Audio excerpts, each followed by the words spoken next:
بسم الله الرحمن الرحيم. الحمد لله رب العالمين والصلاة والسلام على أشرف المرسلين سيدنا محمد وعلى آله وصحبه وسلم أجمعين. maanta waxaan rabaa halkan inaan shir jaraa'id aan ka jeediyo oo isugu jira laba qodob ka kooban.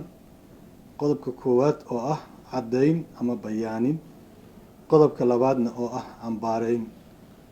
haddii aan ku hormaro qodobka koowaad, waxaa maalmahan oo dhan baraha bulshada laisla dhex wareegayay oo meel kasta lagu hayay oo falcelis toban iyo mid togan intaba ay iga soo gaareen khudbad aan ka jeediyey hadda ka hor waddanka Jarmalka oo aan uga hadlay kaalinta siyaasadda ay ku leeyihiin dumarka. falceliskaas waxaa ka yimid dad badan oo si wanaagsan oo niyasami leh fahamkayga hadalka jeedinteydii faham qaldan ka qaatay iyo kuwo si siyaasadaysan u isticmaalay. labadaas qolo ayaa ka falcelisay. waxaan rabaa marka inaan dul istaaga arrintaas ayada ah. kow, haddii aan ahay cabdiraxmaan cabdishakuur, sideeda qofka hogaamiyaha ah sidiisaba waxaa saaran hadal uu jeediyey haddii ay ka timaado dhaliil ama faham darro amase dadku ay qoonsadaan inuu ka bixiyo caddayn, waa waajib qof kasta hogaamiyaha saaran. sidaas daraaddeed waxaan halkan ka caddaynayaa qoraal aan shalay soo dhigay barteeda facebookana aan ku caddeeyey in xadiista nabiga calayhi salaatu wassalaam, nabigeena maxamed ah sala allahu calayhi wasalam ka soo aroortay ee saxiixa ah inay madaxa ii saaran tahay, inaan aaminsanahay inay tahay masdarka labaad ee tashriica shareecada islaamka inay tahay markii laga soo tago qur-aanka, inaan ku qanacsanahay, inaan aaminsanahay.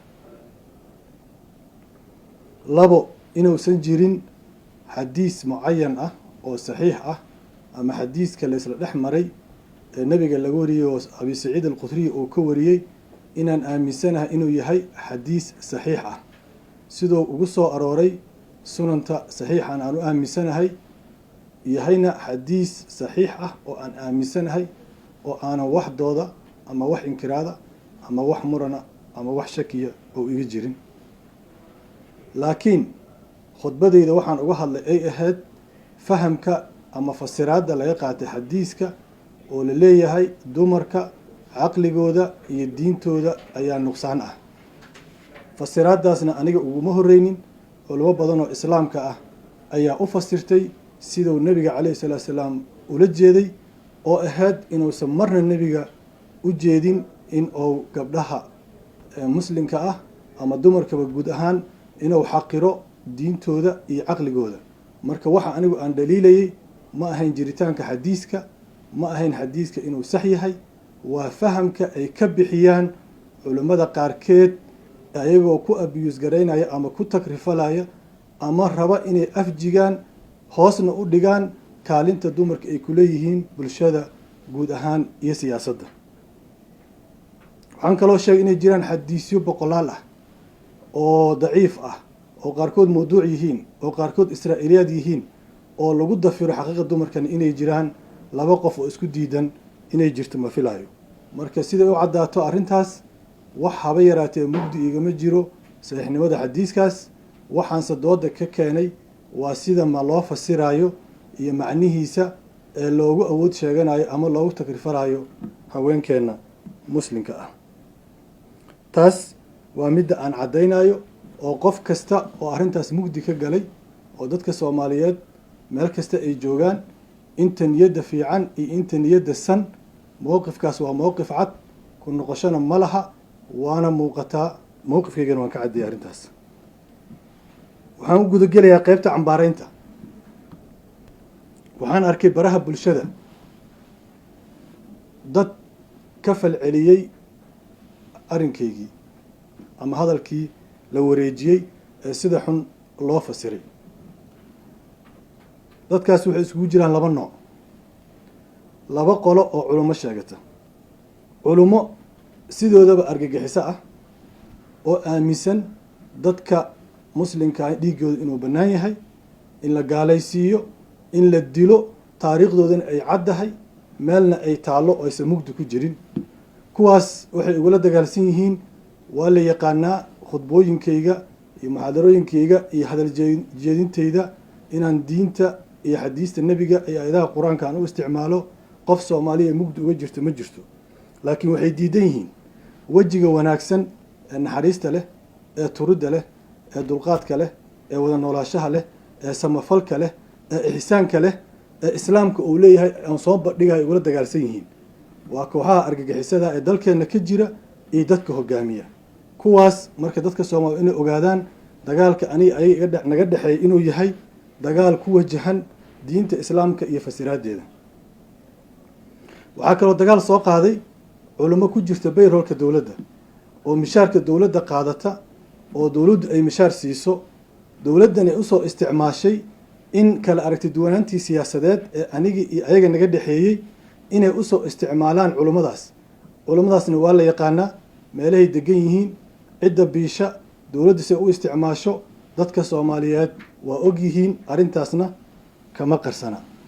culimadaasna horaan u sheegay, culamaa sulta la yiraahdaa, markaas ninkii xukunka joogay u shaqeeyaan, mishaarka uu siiyeen ugu shaqeeyaan, qoladaasna dowladdaas soo adeegsatay oo soo isticmaashay.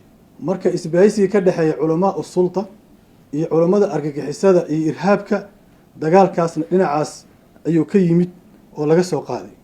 waxaa kaloo jira dowladda federaalka ah, waxaan ognahay inay isticmaashay argagixiso. waxaan ognahay hadalkii wadaadkii argagixisada ahaa ee argagixisada ugu xirnaa shalay uu jeediyey oo aniga dhiiggayga xalaaleeyey oo gaalnimo igu xukumay. waxaan ognahay hay-adda nabad sugidda inay ka dambeysay abaabulkiisa. waxaan ognahay asagoo jiran in kaniini la siiyo lasoo kiciyey. waxaan ognahay shakhsiyaadkii u tegey iyo ciddii abaabushay.